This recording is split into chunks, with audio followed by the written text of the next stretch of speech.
Minggu lalu saya sudah saksi sama Pak Bupati ditunda aja minggu depan. Ya, haleluya.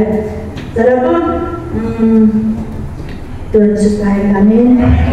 Ya. Saya ingin menyaksikan cinta kasih Tuhan, dan mungkin Bapak Ibu Saudara yang sudah mengikuti bagaimana saya sakit sejak 1 tahun yang lalu ya. Tuhan, dan Tuhan ingin saya juga menyaksikan bahwa Tuhan itu selalu bekerja di dalam segala hal untuk kebaikan kita semuanya.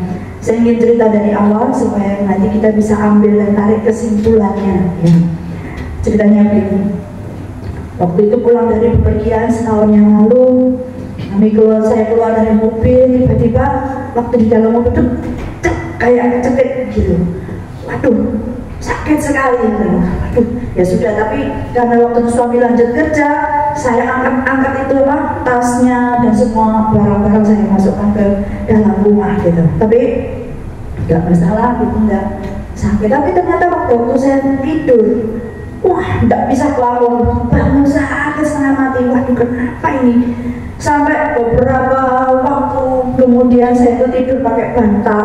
Tapi ya saya bantal itu saya tumbuk gitu, saya nggak bisa berani terlentang, karena begitu terlentang buang itu kayak luar biasa sakitnya. Akhirnya seperti itu berlama seperti itu. Lalu ada yang usulkan, mantu saya bilang dulu kan ada terapis yang biasanya betulin orang yang habis jatuh, kecelakaan olahraga kayak gitu, dibetulkan. Udah saya ke sana, yang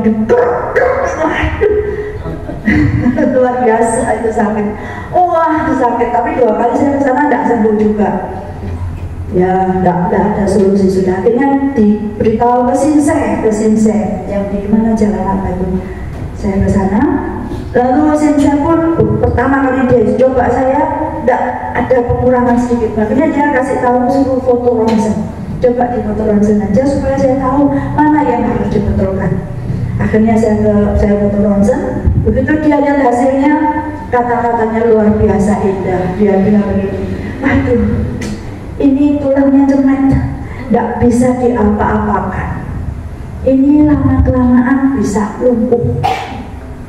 Terima kasih Tuhan, tapi saya tidak bisa tolak dalam nama Tuhan, saya tidak lumpuh. Saya bilang, saya tidak lumpuh, saya sehat. Haleluya. Terus, tapi bisa nggak diterapi di sini? Katanya suami saya. Dia bilang bisa sih, tapi cuma mengurangi rasa sakit saja, tidak bisa menyembuhkan selamanya. Haleluya. Saya tolak dalam nama Yesus, saya sembuh dong. Saya sembuh. Ya, akhirnya saya tidak kembali ke sana, tidak mau. Saya kata-katanya negatif, saya tidak mau ke sana lagi. Akhirnya saya dikasih tahu sama ini ke dokter saraf, dan di sana dia suruh saya ronsen lagi 2 kali sisi kanan sisi kiri. Akhirnya diketemukan bahwa memang ada di lumbar 11-12 itu memang cemet, gepeng gitu. Jadi tulangnya ini bermasalah dan dia nggak ada ruasnya, sehingga pada berjalan waktu apapun menyebabkan sakit gitu. Terus gimana dong? Cuman ketawa, nggak bisa kasih solusi, cuman bisa diterapi, sama dia ditusuk jarum. Dia punya keahlian tusuk jarum. Ya udah, saya beberapa kali ke sana, tapi kan ditusuk jarum sakit juga. Mas, sudah saya menyerah aja. Di sini kita selalu berdoa ya untuk kesembuhan saya, dan dalam hati saya selalu bilang, Tuhanku ajaib, Tuhanku maha besar, Tuhan bisa lakukan perkara yang besar. Tetap itu saya katakan. Sampai karena tidak ada solusi, ya sudah saya diam saja. Sampai satu ketika kakak saya yang di Nganjuk itu, dia juga jatuh dari terpleset dari kamar mandi, lalu tulangnya itu remuk. Dia juga sudah berusaha ke sana kemari karena sudah usia juga kan, jadi dokter itu sudah mengatakan ya tidak bisa diapa-apakan katanya itu. Jadi saya mesti di tempat tidur terus begitu. Ya, nggak bisa apa-apa, nggak bisa jalan, nggak bisa kemana-mana, sudah di tempat tidur saja. Puji Tuhan, satu kali kakak ipar saya bilang coba ke rumah sakit ortopedi yang di Citraland itu. Dia punya teman yang ada di situ. Ya nekat pokoknya. Namanya juga ini sembuh ya, pasti dilakukan semua di sana.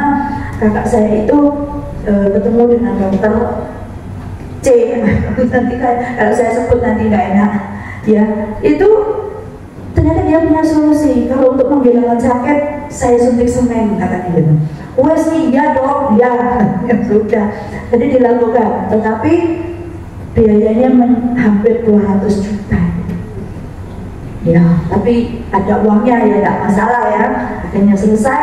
Lalu anak saya itu bilang, ternyata dia sudah bisa jalan begitu, pulang sendiri, sudah bisa ke kamar mandi sendiri. Mas, puji Tuhan. Meskipun tidak 100%, tapi ya 80% lah sudah pulih begitu. Anak saya bilang, nah coba olah ke sana. Wah, nih uangnya siapa? Segitu banyak. Enggak, wes, lo harus, katanya. Lo harus bagaimana? Ya pokoknya, katanya, kata pokoknya itu ya sudah saya turuti ke sana. Nanti apa kata dokter sudah kita dengar apa kata dokter. Hasil saya 3, yang dari Sinsa, yang dari dokter saraf 2, jadi 3 saya pak ke sana semua. Ketemu sama dokternya itu, lalu dilihat sama dia, iya ini L11-12 nya memang cemet gepeng katanya. Pernah jatuh ya? Iya, ini soalnya luka lama, bukan baru. Iya benar saya pernah jatuh waktu masih kos, masih kuliah dulu. Saya jatuh duduk dari tangga di lantai 2 sampai bawah. Nah itu duk pokoknya posisi begini. Ya itu katanya. Oh ya sudah, terus ya kalau ibu setuju ya nanti saya MRI, saya lihat evaluasi bagaimana nanti tindakannya. Dok, kalau MRI di sini bagaimana dok? Berapa? Ya 6-7 juta lah. Haleluya, saya bilang. Saya cuma ketawa senyum, tapi coba diangkat-angkat kaki saya nggak apa-apa gitu. Ya nggak apa-apa gitu. Kakak saya sudah bilang nggak bisa loh ya, di sana nggak bisa pakai BPJS gitu kan. Saya nekat aja, saya tanya, aduh nggak bisa pakai BPJS dok.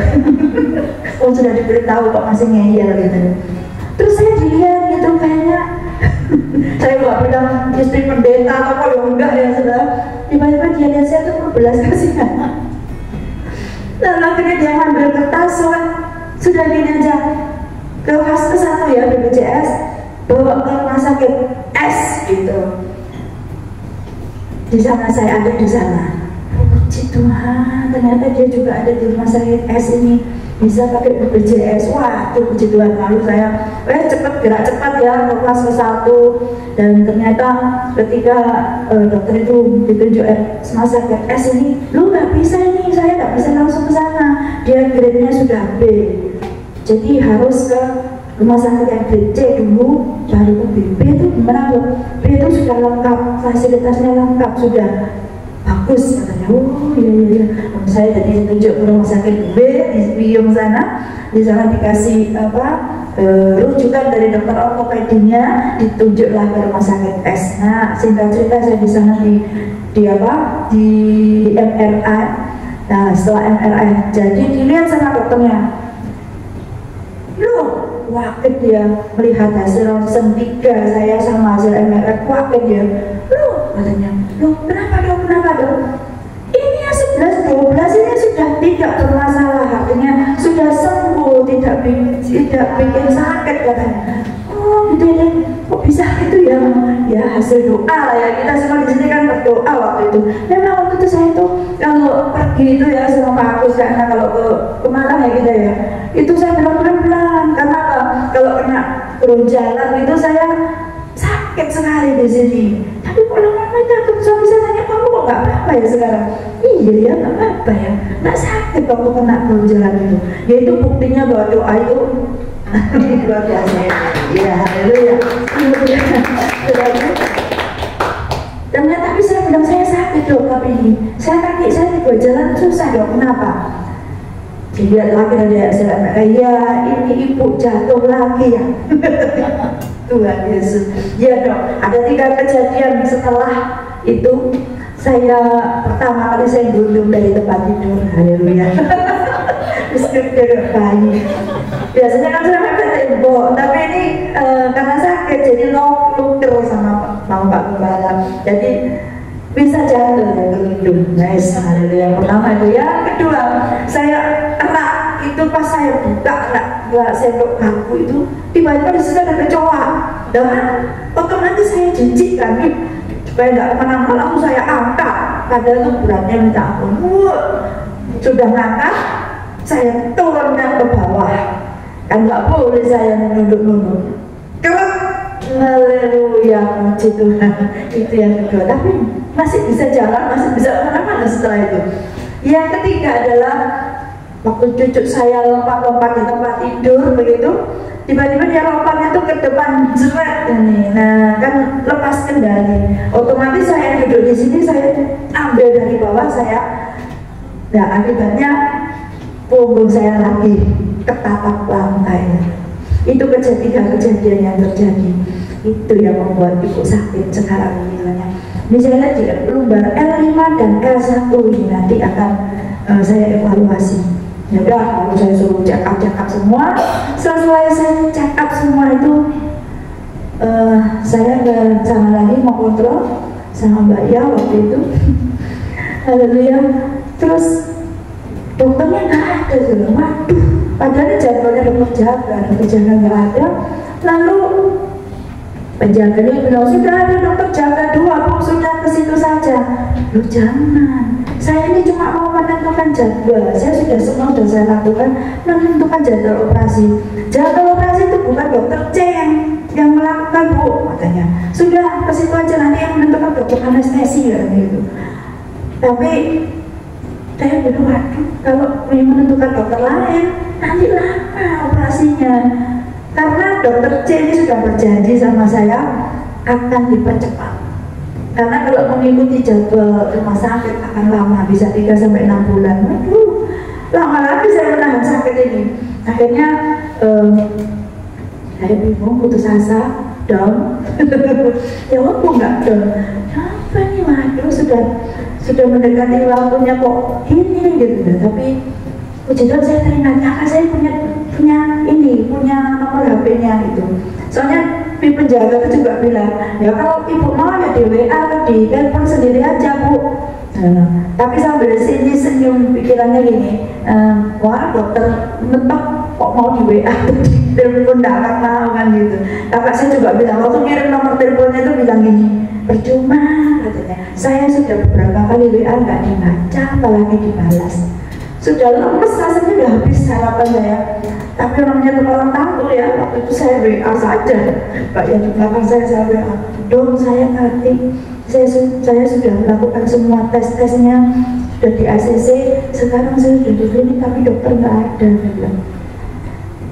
Wes tak kirim send. Aduh Tuhan, tolong, cuma bisa ngomong Tuhan, tolong. 2 menit kemudian dijawab, saya ke klinik sekarang. Saya tunjukkan baik, dibalas. Haleluya. Lalu masuk, dipanggilkan dari dalam, dia nggak waktunya jaga, jadi di posisi dokter yang lain. Ya ke sana, lalu udah ke dokter anestesi dengan kata-kata dokter C minta dipercepat gitu. Nanti dia akan telepon, saya telepon juga katanya. Itu hasilnya kayak sama Mbak yang melihat seminggu kemudian dioperasi. Bahkan dimajukan 1 hari saya ditelepon. Saya waktu itu disuruh swab, nggak tahu di jalan ditelepon, besok Bu operasinya. Jadi langsung saya ramai saat itu juga. Puji Tuhan sudah selesai. Dalam waktu setelah di sebelum operasi ya, saya itu ditunjukin sama orang yang lain yang juga mengalami seperti saya. Saya ditunjukin loh hasil jahitannya. Loh, kok dijahit? Iya, dijahit katanya. Wih, jahitannya jelek. Bisa lihat kan, jahit sekali, dijahit itu habis dibuka terus dijahit selesai. Jelas sekali, kakak saya bilang, saya dulu ditempeli plester katanya. Tempeli plester, waduh ya, jangan-jangan ada dok di sini nggak bisa di plester kayak di yang rumah sakit itu dok. Nggak ada, di sini nggak disediakan. Ya mungkin mahal gitu. Nggak ada, di sini tuh dijahit gitu. Wah iya, maklum pakai BPJS. Tapi kan anak saya tuh bilang lagi, mana cobaan tanya, bilang mau suruh belikan itu nanti kita bayar sendiri. Macam mana mau WA lagi, waduh dokter. Dulu kan mujizat, tadi mau coba lagi. Setengah gitu, mesti ada gitu, mesti setengah gitu. Jadi saya WA gitu, pagi jam 8, tolong bisa nggak kalau berkenan, kalau diizinkan, kalau tidak keberatan. tolong dong saya diberikan plester yang kayak kakak saya itu, nanti saya bayar sendiri dong. Jam 8 pagi nggak dibaca sampai cuma sudah nggak tahunya jam 8 malam, jam 6 sore dibaca dan dibalas. Sambil ketawa dia bilang, saya usahakan. Waduh puji Tuhan. Terus dia bilang harganya sih nggak mahal bagi dia, tapi saya khawatir lupa. Wah iya lupa, ini udah sibuk mas, ya apa ini. Akhirnya bapak suami saya itu ternyata dokter itu adalah adiknya temannya dia. Wah puji Tuhan, ada fotonya, kirim untuk mengingatkan ya nggak lupa ya. Akhirnya saya kirim dong, ini ya kakaknya ya, ini temannya suami saya. Dijawab juga, iya bu, tapi ibu ketawa. Puji Tuhan, wes tak ingatkan Tuhan yang lakukan bekerja untuk saya. Tuhan tolong saya. Akhirnya operasi selesai. Waktu operasi itu saya nggak lihat apa-apa, pokoknya saya ditidurkan dan cuma sebetulnya anestesi lokal, tapi saya ditidurkan. Begitu bangun sudah selesai semua. Saya tanya, ini diapakan? Di plester apa dijahit? Di plester kata gitu. Haleluya, luar biasa. Kemarin waktu saya kesana bilang, ya saya mas nggak lupa kata gitu. Saya masukkan tas katanya. Oh puji Tuhan. Ditanya dibayar nggak mau. Nggak usah katanya. Suami saya sampai ngejar lagi. Nah puji Tuhan. Haleluya. Jadi singkat cerita tuh saya lihat hasilnya dulu. Kok ternyata katanya L5 dan L1 dong. L5 nya itu sudah nggak perlu disemen katanya. Oh haleluya. Jadi cuma L1 saja yang disemen. Jadi cuma 2 titik-titik begini saja selesai. Waduh luar biasa. Dan saya berterima kasih sekali sama besti saya yang menolong Ibu Yanti, yang selalu direpoti Ibu ya, selalu direpoti Kak Erna yang selalu ikut repot gitu ya. Orang saya capek 1 tapi yang nganter 4 gitu. Puji Tuhan. Lisa yang waduh, dia yang menemani saya bermalam di rumah sakit, membantu saya, luar biasa ya. Dan itu saya percaya bahwa itu karena Tuhan. Haleluya. Dan dari yang saya ceritakan ini, saya mengambil satu kesimpulan bahwa Tuhan itu mengizinkan sesuatu terjadi, pasti ada sesuatu yang Tuhan ingin tunjukkan. Semua dari hal-hal kecil itu Tuhan tuh luar biasa tunjukkan bahwa ini loh aku ada, aku bersamamu. Seperti itu yang dia Tuhan. Dan Tuhan selalu katakan, sampai kamu gak bisa ngomong saya, meskipun sakit namun Tuhan tidak pernah tinggalkan. Percayalah bahwa Tuhan beserta dengan kita. Dan ketika pertolongannya selalu tersedia, kasihnya selalu tersedia. Seperti firman minggu yang lalu Ibu Yanti mengatakan kasihnya selalu tersedia. Itu sudah saya rasakan. Jadi begitu sakit demi sakit, tapi kekuatan, kemampuan Tuhan itu berikan luar biasa. Dan yang pasti itu tidak ada yang mustahil bagi Tuhan ya. Puji Tuhan. Dan dia selalu punya cara untuk menolong kita. Yang mustahil itu jadi mungkin gitu loh. Saya sampai heran gitu. Dan jika kita berseru, dia selalu menjawab seruan doa kita ya. Tuhan mau kita jadi saksi kebaikannya. Jadi sampai yang semua yang menjemput saya ceritain supaya mereka juga tahu. Dan saya juga anggota PKK di rumah saya, yang saya satu-satunya Kristen, dan yang lain itu datang, saya ceritakan bahwa Tuhan saya itu luar biasa. Ini loh perbuatannya yang ajaib, bahwa saya tidak sia-sia mengikut Tuhan saya. Itu yang saya sampai dengan terima kasih. Kejadian ini membuat saya bisa bersaksi kepada banyak orang. Banyak orang bisa mengenal Tuhan dengan benar, bahwa Tuhan itu benar-benar ada, benar-benar setia, benar-benar menolong kita. Itu ya, puji Tuhan. Sengaja saya ingin menyanyikan satu pujian. Kau selalu punya jalan untuk menolongku. Kau selalu punya jalan keajaibanmu. Kau dahsyat dalam segala perbuatanmu. Dan ku kenal di dalam darahmu.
Kau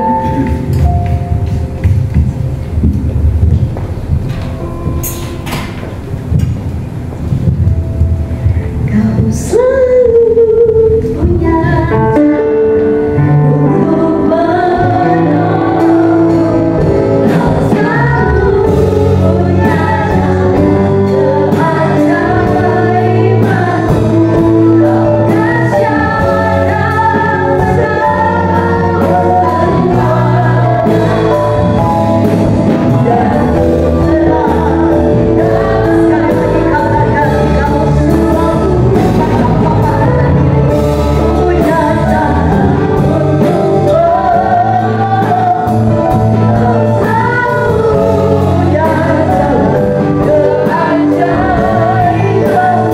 Kau dahsyat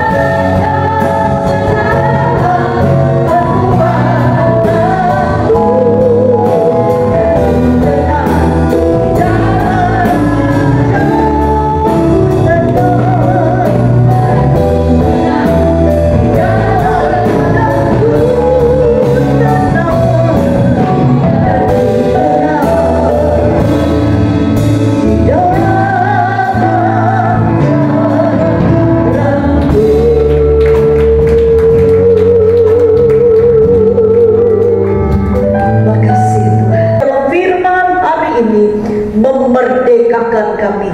Kami yakin Tuhan tidak pernah jauh dalam hidup kami. Tuhan ada dan beri kepada kami pengertian untuk kami mengerti dan memahami apa yang menjadi kehendak Tuhan dalam hidup kami. Di dalam nama Tuhan Yesus Kristus, haleluya. Semua yang siap diberkati oleh firman katakan amin. Puji Tuhan, silakan duduk. Shalom Bapak Ibu, apa kabar? Saya menyapa Bapak Ibu yang mengikuti secara online ya, dimanapun. Tuhan memberkati. Terima kasih Budi, Ibu ya, saya memberi kepala. Terima kasih untuk kepercayaannya Bapak Ibu. Hari ini saya percaya sekali saudara pasti semua kita ini rindu dan mau ditolong Tuhan. Amin. Amin. Betul, saudara mau ditolong Tuhan. Yang mau ditolong Tuhan katakan amin. Amin.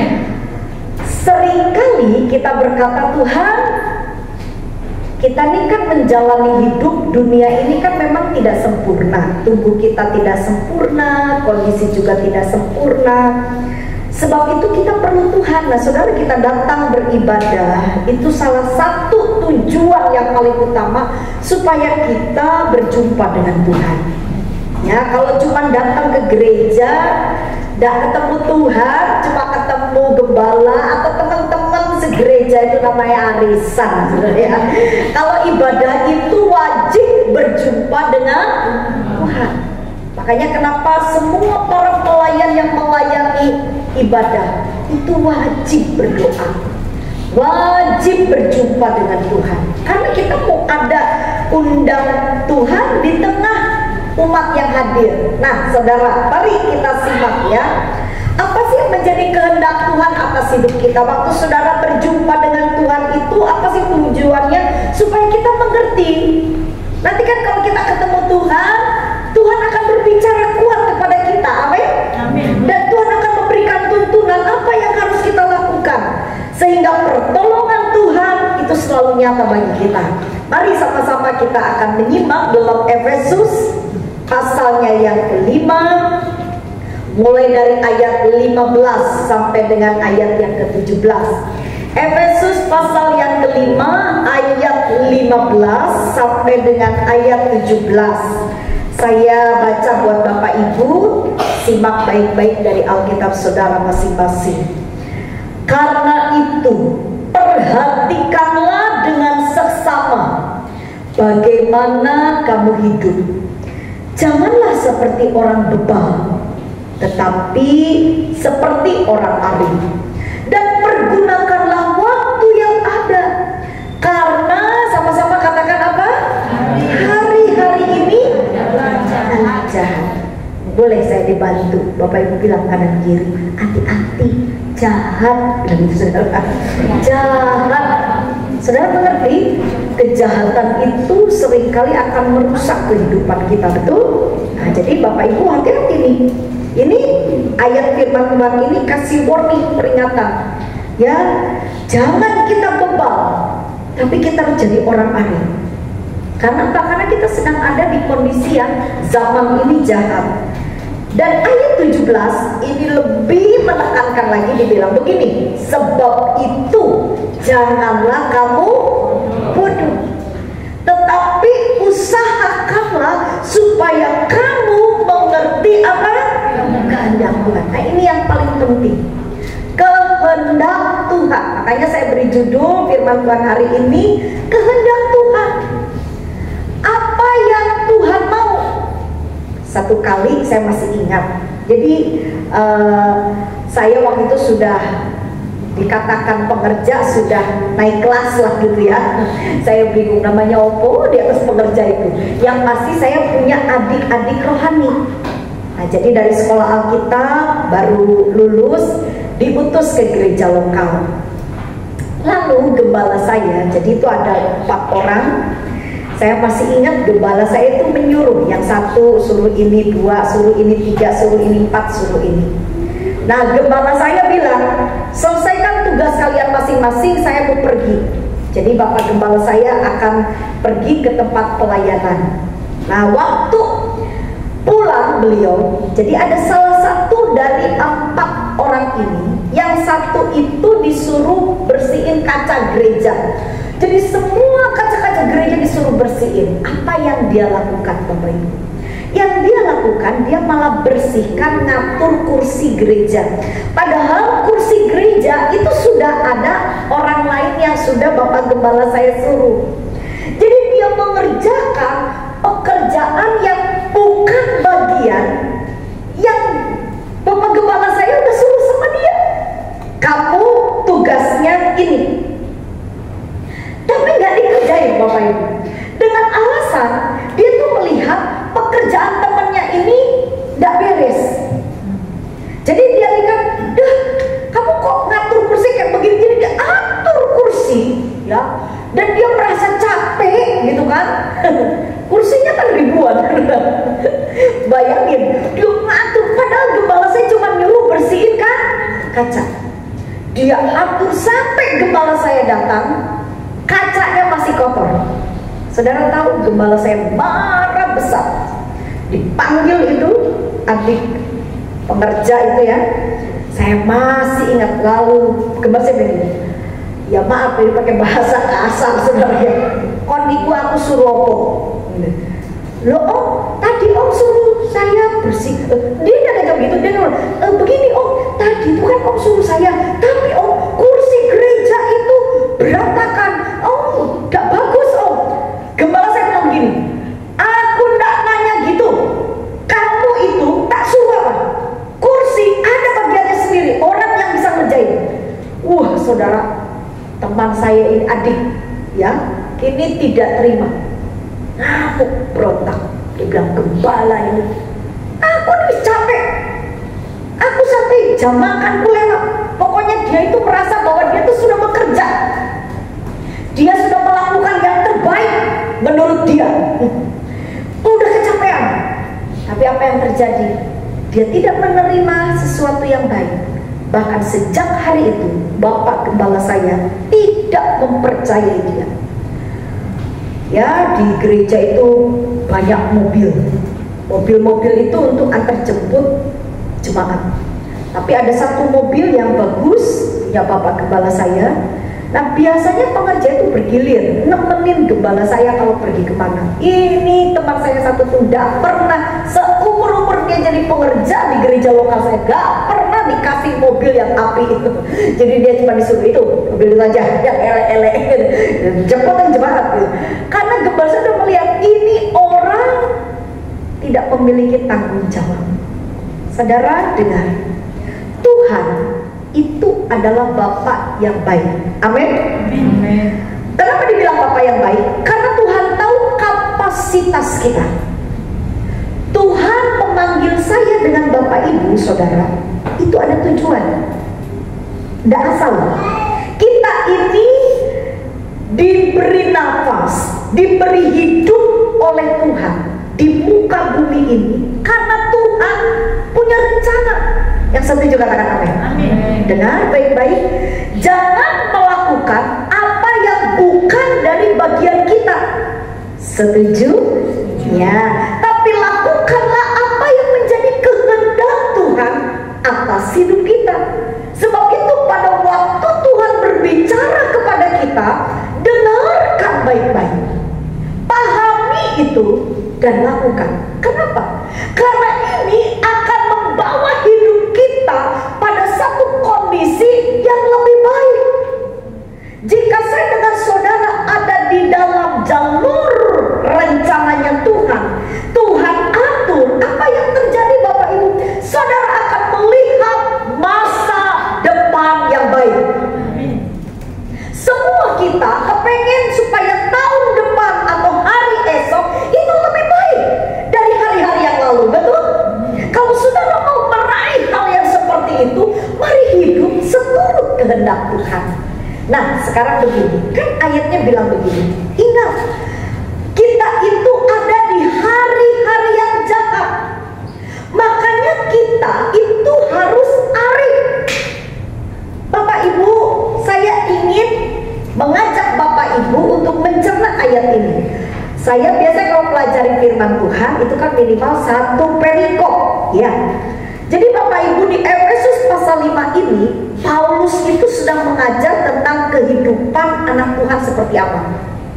Jadi ini kalau kita ngaku sebagai orang Kristen, kita mengaku sebagai pengikut Kristus, Paulus memberikan satu arahan. Seperti apa sih orang Kristen itu? Bukan hanya sekedar berjemaat di gereja ini, bukan hanya sekedar saudara punya KTP sebagai orang Kristen, tapi ketika saudara betul-betul berkata, aku mau hidupku ini mengalami sebuah terobosan rohani, aku mengalami Tuhan secara pribadi, maka saudara harus mengikuti apa yang Tuhan sudah tetapkan. Coba kita lihat, apa sih yang Tuhan kepengen? Sudah lihat ayat 14. Nah, lihat, perhatikan ayat 14. Di ayat 14 ini penekanannya. Jadi ini adalah kalimat yang sudah didengung-dengungkan dari perjanjian lama oleh para nabi, dan ini isi hati Tuhan. Ini yang Tuhan mau dimiliki oleh gereja Tuhan. Lihat saudara, apa yang Tuhan inginkan? Ayat 14. Itulah sebabnya dikatakan, bangunlah hai kamu yang apa? Tidur. Ini yang Tuhan mau. Dan bangkitlah dari antara orang mati. Dan Kristus, lihat, Kristus akan bercahaya atas kamu. Tujuan utama saya dengan Bapak Ibu dipanggil, diberi kesempatan untuk kenal Tuhan, untuk melayani Tuhan, untuk melakukan sesuatu bagi Tuhan, agar kita bisa jadi teladan, agar Tuhan itu dipermuliakan atas hidup kita. Amin.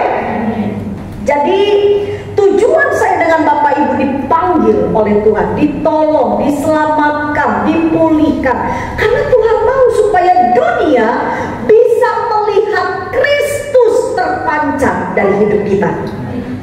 Itu tujuannya. Sakit disembuhkan itu sesuatu yang Tuhan bisa lakukan. Miskin jadi kaya bisa. Yang tadinya bingung, banyak sekali perkara dalam dunia, lalu diberi jalan keluar oleh Tuhan, bisa Tuhan tolong. Amin. Tapi tujuan yang paling utama supaya kita bisa jadi saksi Kristus. Itu Bapak. Jadi kita harus tahu goal settingnya dulu. Kalau kita cuma taunya, oh yang pasti waktu saya menderita Tuhan tolong kita, kalau cukup sampai di situ, saudara hilang penderitaan saudara, saudara bisa-bisa tidak sungguh-sungguh lagi dengan Tuhan. Coba lihat, ada banyak sekali jemaat lagi masalah, setia ke gereja, datang ke gereja, minta doa ambil gembala. Setelah ditolong, hilang. Waktu masih ada masalah, Tuhan, sungguh-sungguh bangun pagi doa, dikit-dikit doa, dikit-dikit ingat Tuhan. Setelah ditolong, mana kita ingat Tuhan apa enggak? Tujuan yang paling itu, saudara harus terus konsisten hidup saudara untuk terus mencari Tuhan sampai betul-betul kemuliaan Tuhan itu dinyatakan atas hidup kita. Nah, Bapak Ibu, supaya hal itu terjadi, kita harus seperti apa?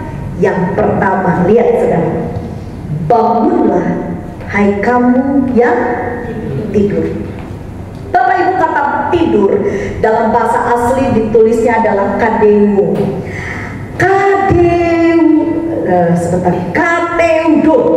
Kateudo itu Bapak Ibu artinya adalah sebuah kiasan. Kalau dilihat dari kalimatnya itu sebuah kiasan, bukan tidur secara real ya, tapi itu sebuah kiasan yang memberi pengertian yaitu hidup tanpa kepekaan.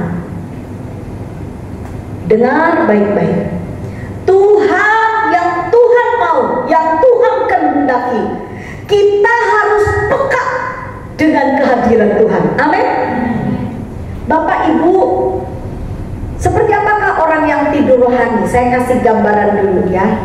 Kalau ada seandainya satu kali saya pergi ke satu tempat, atau saya dari Sidoarjo pergi ke Bali, wah, mau rekreasi ceritanya. Tapi di sepanjang perjalanan ternyata saya tertidur. Masuk mobil tidur, bangun wes di Bali. Tidur nih ceritanya, minum antibok nih, gak bangun-bangun. Sampai di Bali, seisi mobil cerita, wih tadi lo di kilometer ini ada kejadian ini. Terus yang satu bilang, wih tadi itu ada yang menarik loh, aduh pemandangannya wapi, kita sempat mampir, kita sempat nikmati, kita sempat makan, aduh bagus sekali. Tapi saya cuma bisa dengar karena saya tertidur.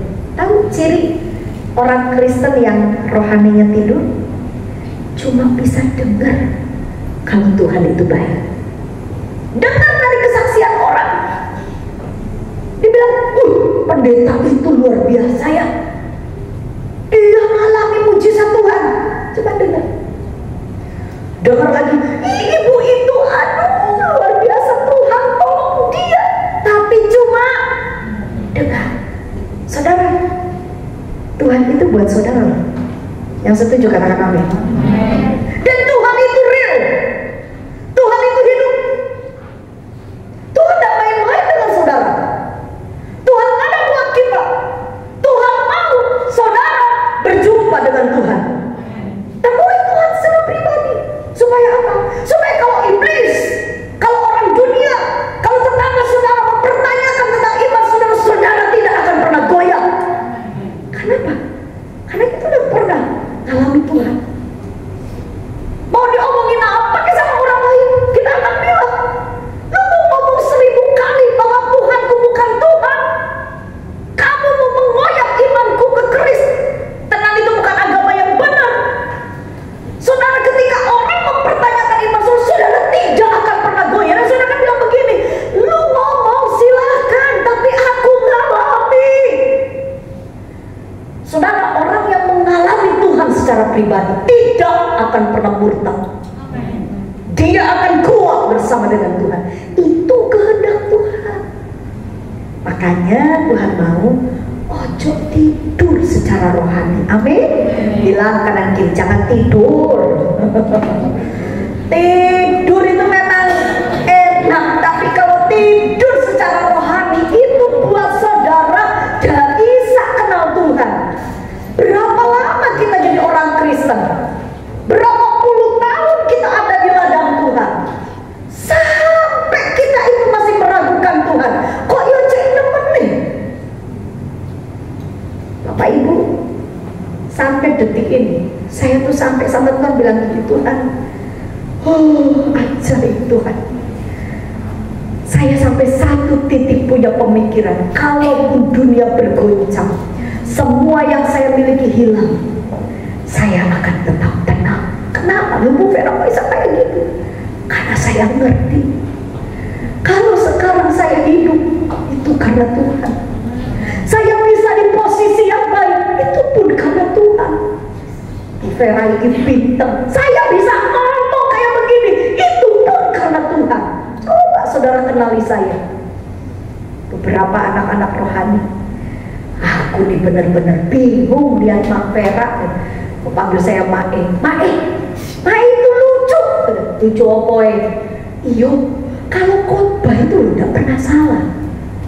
Tapi kalau Mae itu ngomong di mobil, canda deh kita. Kok iso-isonya kalimatnya itu ngawur. Saudara tahu? Jadi saya tuh di tol, itu Pajero lagi arak-arakan mobil-mobil yang mewah-mewah itu. Terus saya bisa bilang gini sama anak rohani, waduh, bagus ya, ini kalau lihat Bu Jasera itu, Bu Jasera, ikut Pajero, oh iya, lari. Itu saya, itu sudah saya akui. Suami saya sempat bilang, kamu tuh hidupmu itu menggenapi firman. Opo, orang bodoh dipakai Tuhan. Ya betul. Saya ini bodoh. Saya akui Bapak Ibu. Karena saya sadar saya bodoh. Saya tuh sampai kalau saya lagi betul-betul sungguh-sungguh be Tuhan, doa be Tuhan. Terus sampai gini, Tuhan aku udah iso hidup tanpa Tuhan. Genggam mau tanganku Tuhan. Kuatkan imanku. Saudara, ketika orang gak kenal saya, cuma kenal di satu kondisi tugas-tugas saya, mereka akan menghormati saya. Saya mau kasih tahu sama Bapak Ibu, saya dihormati karena apa? Karena firman. Saudara tahu, satu kali saya khotbah di satu tempat di kota yang besar, namanya gereja gede. Biasanya pembicara minggu depan itu sudah ditantang. Sekarang seluruh gereja-gereja seperti itu sudah dikasih tahu di woro-woro, oh iya minggu depan pembicaranya ini, apalagi itu kalau pembicara luar. Jadi saya pikir, ya sudah tahu lah. Saudara tahu saya masuk ke gereja itu, malah diperlakukan. Saya bilang gini, saya Vera Daniel dari Sidoarjo. Kan pasti sudah diumumkan. Dia bilang, oh saya kasar butuh. Aduh, asyiknya, luar biasa sekali. Terus saya duduk, ya udah saya duduk paling belakang. Saya nggak ngerti, sudah itu gereja baru pertama kali saya kunjungi, dan itu bukan di kota di mana saya kenal, dan baru pertama kali saya khotbah di situ. Jadi saya duduk paling belakang, sudah mau worship, sudah mau firman, pengurusnya bingung mana pembicaranya, gitu ya. Saya di belakang, saya kan bingung juga ya, undang saya di mana, itu gereja lokal baru pertama kali. Gak taunya satu ibu ngelirik ke belakang, aco-aco iki pembicaranya, dikejar dilari. Ibu Vera, betul. Aduh ibu, maaf ibu, silakan ke depan. Saudara, karena saya pendek, detil, mungkin orang bilang gak putih kulit saya mungkin ya. Terus saya kan dandanannya juga ya saya ini ya memang kayak begini. Saya ini hamba Tuhan Bapak Ibu, bukan artis. Kalau saya artis yo pakai bulu mata 5 tebel gitu boleh gitu kan. Nah saya namanya hamba Tuhan, di sekolah Alkitab gak pernah diajarin bermake up ya saudara. Jadi ya kami cuma diajarin doa dan melakukan firman Tuhan. Dia cuma segitu. Lalu ya udah, itu modal saya. Jadi akhirnya, mari Bu Vera, semua melihat, belum bicara ini, pasti saya udah ngerti pikiran jemaat itu pendek, karena mereka tuh begini lihat saya saudara. Ya sudah, selesai saya berkhotbah, pengurusnya, Ibu terima kasih, Ibu mau makan di mana, mau minum, dari tadi aku ngelak, kamu yang kasih minum, tapi aku nih hamba Tuhan, bersabar, nggak dihormati ya, puji Tuhan. Karena emang saya juga kan seperti kedelai bukan salah. Jadi cuma menunggangi itu ya, Tuhan Yesus itu menunggangi kita saudara. Dan saya percaya kalau hidup saya diangkat, dihormati, itu karena Tuhan. Jadi tidak ada yang bisa dibanggakan sebenarnya, kecuali kita bangga karena kita punya Tuhan. Saya percaya hari ini Tuhan mau, ayo bangun rohani kita. Ya. Lalu yang kedua, ini lebih ngeri. Selain dikatakan tidak boleh sampai kita ini tertidur secara rohani, yang kedua, jangan sampai rohani kita mati. Saya kasih lihat sama saudara, apa sih arti mati di sini? Saudara, mati itu ditulisnya nekros. Sama-sama katakan dengan saya apa? Nekros. Apa itu nekros? Ini juga arti kiasan, bukan kematian secara daging, tapi artinya hidup tanpa kegerakan. Apa itu? Tidak ada terobosan rohani.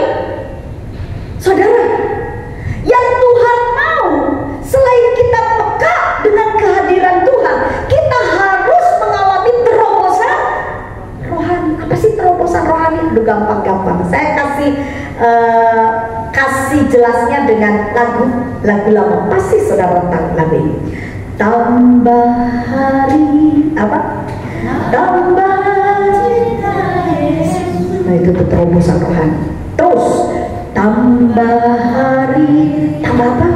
Tambah ku setia. Setia juga dan percaya. Tambah hari, terus tambah benci. Jadi Tuhan mau kita tambah cinta, tambah setia, tambah percaya, tambah benci dosa. Aneh ya saudara, kalau orang sudah pelayanan lama, mentok-mentok satu kali kita dengar dia jatuh dalam dosa. Kan aneh. Berarti kerohaniannya ini ada masalah. Kalau sampai seseorang tambah hari melayani, tambah turun, tambah lemes, tambah gak ada iman, hati-hati.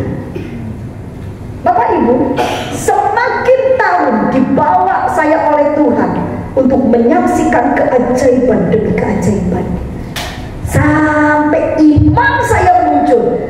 Gak ada yang perlu ditakutkan di dunia ini. Saya pernah mengidap kesakitan, ya. Orang bilang, aduh Bu Vera itu kalau kayak gitu tuh, itu tanda-tanda, aduh itu sakitnya bisa menuju kepada sesuatu yang bisa mendatangkan maut itu. Ada, kan jemaat yang saya layani ini banyak dokter. Mereka punya pengetahuan secara medis. Rasanya gimana Bu Vera? Oh gini. Tapi saudara tahu, saya lagi doa. Saya bilang, Tuhan, toh satu kali pun saya pasti meninggal, tapi saya tidak akan pernah takut dengan penyakit apapun. Yang pasti saya berjuang.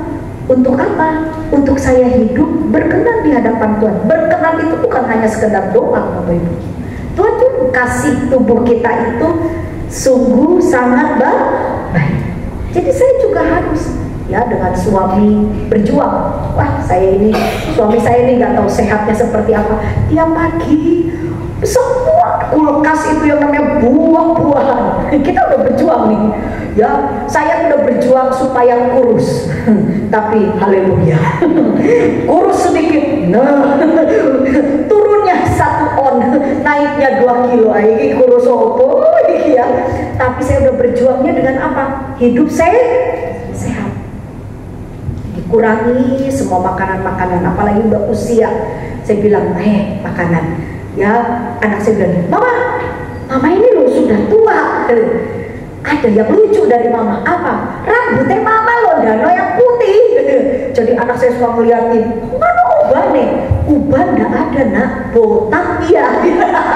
Saya tuh gak ada uban, tapi merotol lah. Tapi gak apa-apa, ya sudah. Ya sudah, syukuri. Yang pasti kita masih bisa menjalani hidup ini dengan baik. Amin. Dan Bapak Ibu percayalah, kalau kita ini rohani kita ini tidak tertidur, rohani kita juga tidak mati, kita memiliki terobosan rohani sehingga kita menjadi lebih beriman, lebih kudus, lebih cinta Tuhan. Semakin tua seharusnya hidup kita semakin bisa jadi contoh. Yang setuju beri tepuk tangan dulu buat lagi. Jangan sampai umur kita semakin bertambah, semakin lama kita ikut Tuhan, kok tambah semakin karakternya gak karu-karuan. Nah itu berarti kita gak hidup seturut dengan kehendak Tuhan. Bapak Ibu, saya mengenal seorang hamba Tuhan. Waktu beliau masih muda, ya masih terbilang muda. Saudara, rodok jahat, bukan jahat apa ya, maksudnya sakit gitu saudara, karena saya ini bawahannya jadi gini ya, aduh itu sedih sekarang sudah lanjut usianya udah 80 tahun lebih. Saudara tahu apa yang saya lihat dari beliau? Berubah, dulunya yang garang, sekarang jadi lemah lembut. Wah, itu yang Tuhan mau. Tambah tua, tambah jadi orang baik. Saudara, berapa lama saudara berjemaat di tempat ini? Semakin bertambah tahun, saudara harus semakin lebih baik. Amin. Lebih bisa diurus, lebih bisa ditata oleh gembala saudara, dinasehati. Jangan terus-terus memberontak. Kalau awal-awal saudara mungkin masih bayi rohani, lalu saudara ngamuklah sedikit, gembala masih sabar, saudara mungkin butuh. Oke, tapi kalau terus-terusan seperti itu, bagaimana kita akan bertumbuh di dalam Tuhan? Itu bukan kehendak Tuhan. Kehendak Tuhan kita mengalami pertumbuhan yang sehat. Amin. Gimana caranya supaya rohani kita tidak tidur? Gimana caranya supaya kita mengalami terobosan rohani? Jadi ayat 15 tadi yang kita baca, saya ulangi. Karena itu perhatikanlah dengan seksama bagaimana kamu hidup, dan janganlah seperti orang bebal, tetapi seperti orang arif. Nah, yang Tuhan minta, kalau Bapak Ibu rohaninya mau sehat, tidak tertidur, tidak mati, maka salah satu yang harus Bapak Ibu lakukan, saudara harus hidup arif. Mari kita lihat apa arti dari arif. Arif dalam bahasa aslinya itu ditulis sophos. Sophos itu Bapak Ibu artinya bijaksana. Yuk sama-sama dengan saya katakan apa? Bijaksana. Mari kita lihat pengajaran Tuhan Yesus. Menurut Tuhan Yesus, yang arif, yang sophos, yang bijaksana itu seperti apa? Dalam Matius pasal 7 ayat 24 kita baca sama-sama. Matius pasal yang ke-7, ayat yang terakhir. Matius pasal yang ke-7 ayatnya yang ke-24. Mari kita baca bersama-sama. Yang siap diberkati katakan amin. Ya, 2, 3. Setiap orang yang mendengar perkataanku ini dan melakukannya, ia sama dengan orang yang bijaksana yang mendirikan rumahnya di atas batu. Ini kata Tuhan. Siapakah mereka yang akan memiliki kerohanian yang sehat, yang tidak tertidur, yang tidak mati? Kata Tuhan adalah orang-orang yang mendengar firman dan melakukannya. Kalau saudara jahat sama orang, saya mau bilang, berarti saudara tidak bijaksana. Bijaksana itu adalah mereka yang melakukan firman Tuhan. Kalau saudara dijahatin orang, lalu saudara balas dengan jahat, berarti saudara tidak bijaksana. Dan lama-lama rohani saudara akan tertidur dan akhirnya mati. Saudara tidak akan mengalami terobosan di dalam Tuhan. Jadi hari ini kalau saudara betul berkata, saya mau, saya kepengen mengalami Tuhan, saya mau mengalami terobosan rohani, gimana caranya? Gampang Bapak Ibu. Itu Alkitab yang saudara baca, tolong dipahami lalu dipraktekkan. Sentral dari pengajaran Tuhan Yesus kan kelihatan jelas. Seluruh peraturan Tuhan itu loh, perintah Tuhan itu disimpulkan dari satu demi begitu banyak dijadikan satu hukum. Hukumnya apa Bapak Ibu? Kasih. Kasih itu, orang yang hidup dalam kasih, dia itu tidak mementingkan dirinya sendiri. Setuju? Kasih itu murah hati. Bilang kanan kiri, ojo pelit. Pelit duit masih oke. Ada orang udah pelit duit, dia bilang gini, saya mah tidak pelit sama uang karena dia gak punya duit. Tapi ada orang yang pelit waktu dan tenaga. Sampai lihat orang udah kesusahan, gak bisa nolong. Saudara, hati-hati. tidak ada di surga. Amin. Kasih itu tidak bermegah atau beria-ria di atas penderitaan. Meskipun teman kita salah, meskipun orang itu pernah mengecewakan kita, kalau dia sedang menderita, saudara bilang ini, syukurin. Jangan. Itu namanya kita tidak hidup bijaksana. Saudara tahu pernah dikecewakan orang dan suatu kali orang itu mungkin mengalami sesuatu yang tidak baik. Doakan. Bahkan kalau saudara betul-betul menjadi pelaku firman, kalau ada orang yang memusuhi saudara ketika mereka ada di tengah kondisi yang pelik, pada mereka ada di lembah air mata, saudara datang dan tolong mereka. Itu saudara seperti taruh api di kepala mereka. Betul? Kenapa? Kejahatan mereka dibalas oleh saudara dengan kebaikan. Itu yang Tuhan mau. Kalau saudara sebagai anak sama orang tua kasar, gak tahu hormat, berarti saudara bukan gereja yang bijaksana. Dan saudara ingat tuh, ini bijaksana ini penting. Kenapa? Karena Tuhan bilang gini, kalau kita udah bijaksana berarti kita ini bebal. Saudara tahu, orang yang bebal tidak diberkati Tuhan. Siapa yang mau diberkati Tuhan? Mau ditolong Tuhan? Ayo hidup bijaksana. Jadilah pelaku firman. Saudara, saya bicara kayak begini. Ini suami saya yang melihat kehidupan saya. Ya, salah satu yang saya sudah betul-betul patahkan dalam hidup saya itu ketika trauma saya terhadap orang tua.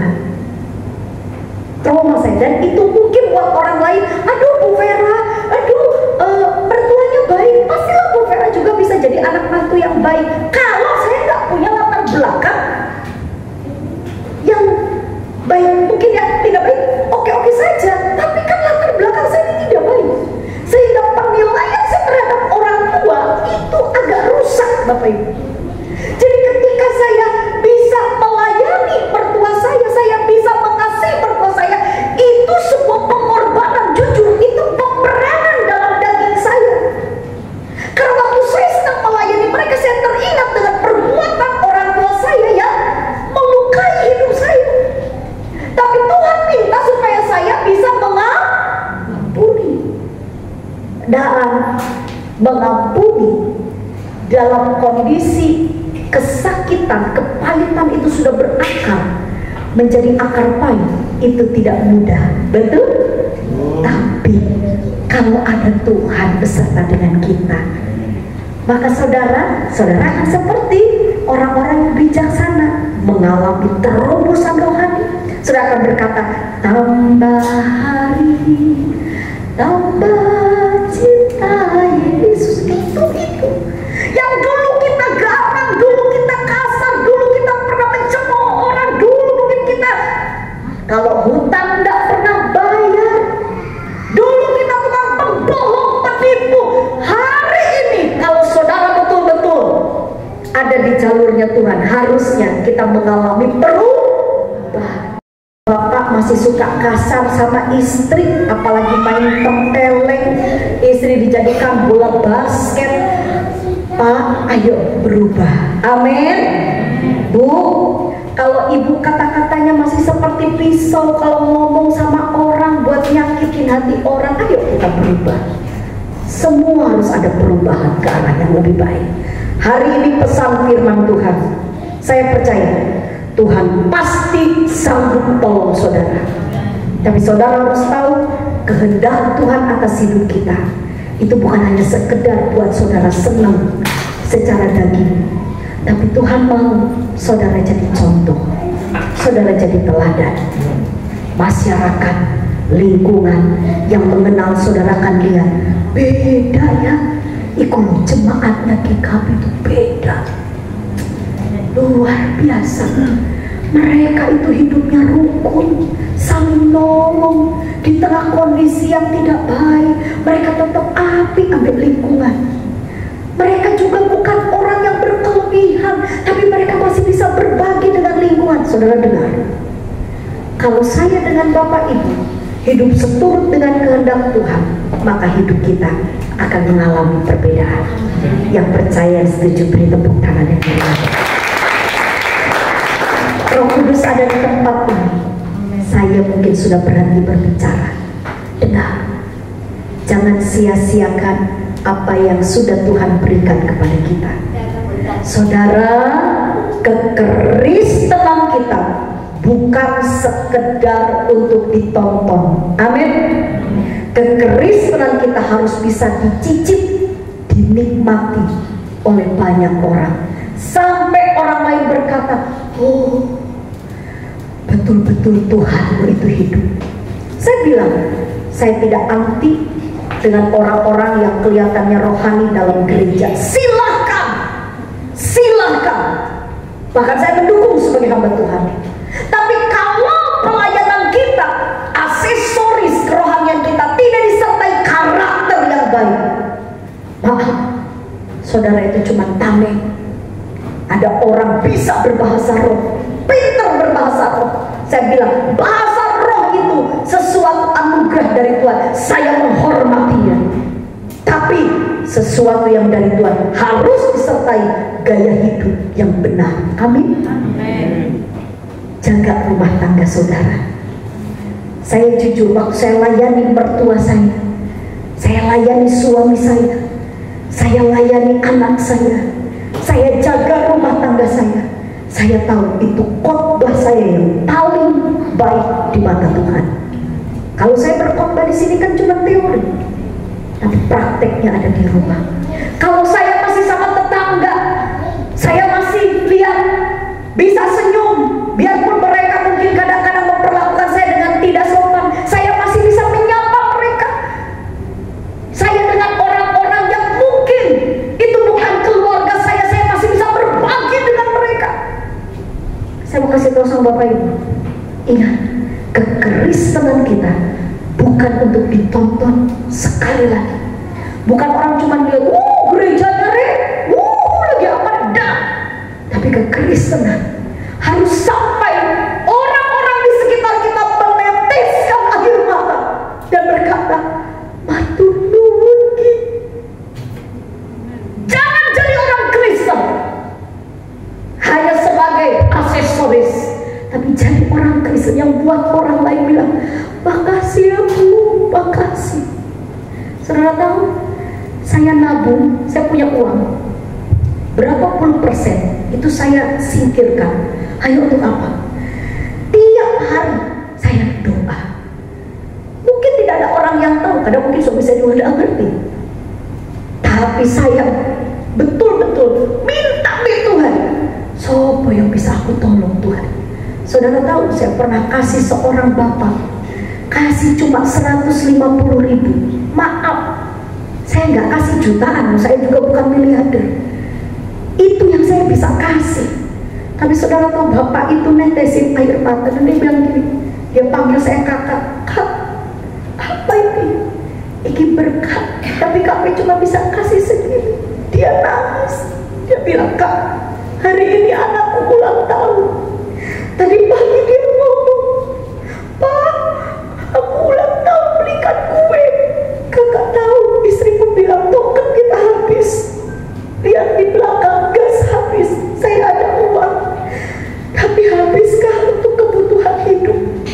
Anakku minta roti, pada rotinya aku lihat di toko 20 ribuan. Sakit hati saya, Kak, sebagai bapak. Saya gak bisa belikan roti waktu kakak kasih ini. Aduh Kak ya. Saya di samping bapak itu saya bilang gini, dengar, itu adalah kebaikan Tuhan buat kamu, bersyukurlah kepada Tuhan. Saudara, pernahkah hidup kita membuat orang lain senang? Kalau ketemu kita, aku kangen, ya apa kabarnya? Teman saya satu bilang begini, Kak Fi, aku seneng deket Kak Fi. Kenapa? Iyo Kak Be kalau ngomong sama aku tuh paling bisa kuatin. Dengar, itu yang kita akan bawa ke surga. Amin. Amin. Tuhan nggak lihat apakah aku setiap kali di dalam gereja selalu berbicara dalam bahasa roh. Enggak.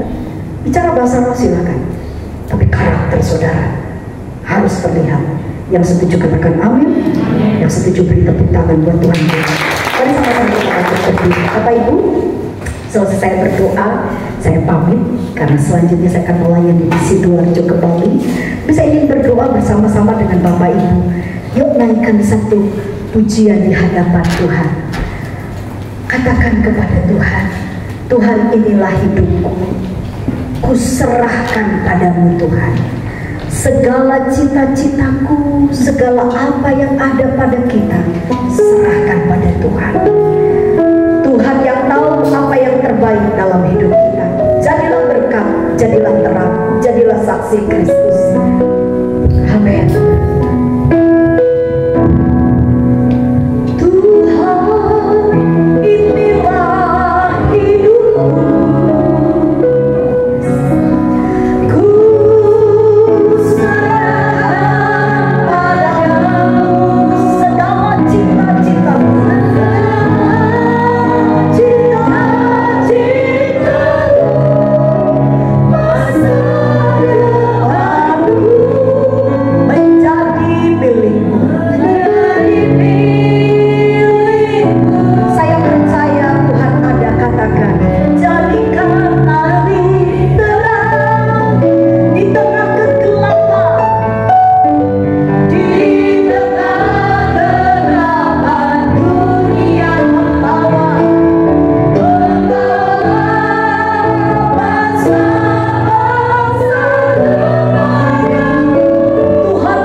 benar-benar dinilai, dipandang oleh Tuhan, bahwa kami ini adalah umat yang layak benar-benar menerima berkat Tuhan.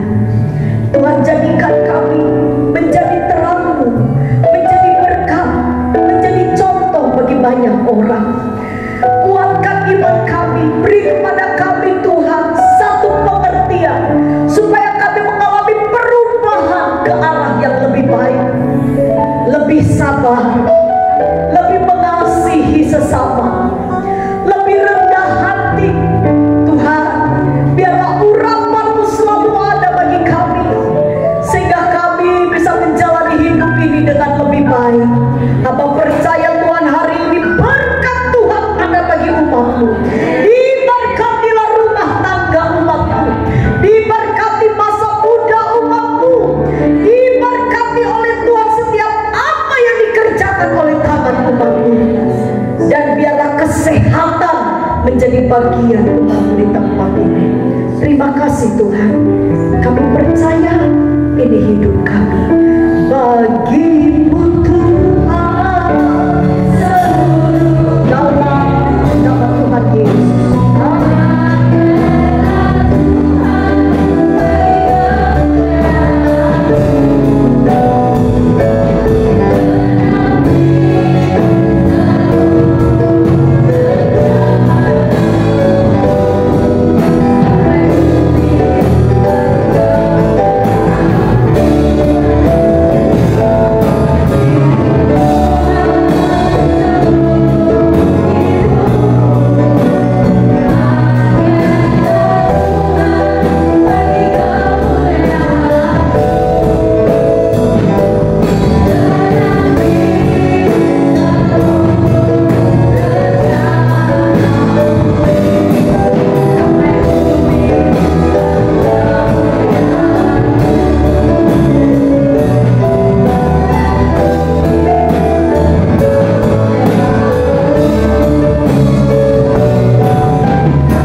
yang berdoa bersama. Mari kita mengucap syukur Tuhan atas setiap kebaikan dalam kehidupan kami ya Bapa. Terima kasih atas firman-Mu yang menegur kami, yang menguatkan kami, mengingatkan kami untuk kami senantiasa mengerti kehendak Tuhan. Dan jika kami akan memberikan korban persembahan, kami percaya Tuhan, berapapun yang kami berikan biarlah untuk dipakai untuk pekerjaan Tuhan di tempat ini, memberkati kami berlipat kali ganda. Terima kasih Tuhan Yesus. Kami bersyukur, kami berserah, kami berdoa dalam nama Tuhan Yesus Kristus. Haleluya. Mari kita percayakan aja semuanya.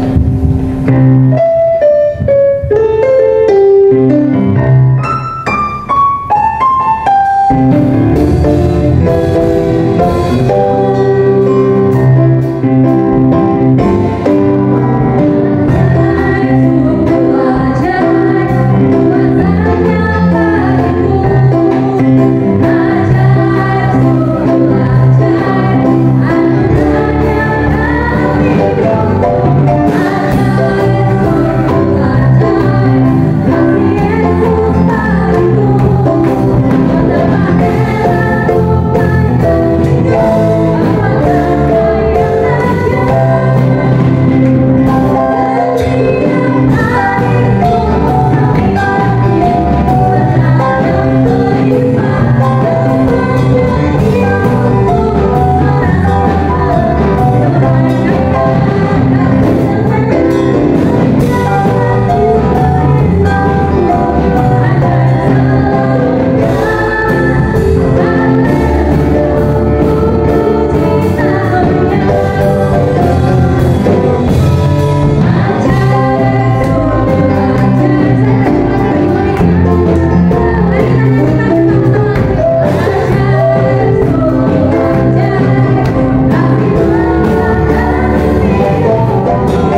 Alfa dan Omega, yang awal dan yang akhir. Kasih-Nya tidak pernah berkesudahan. Itulah Allah kita, itulah Bapa kita. Terima kasih Bapa, terima kasih.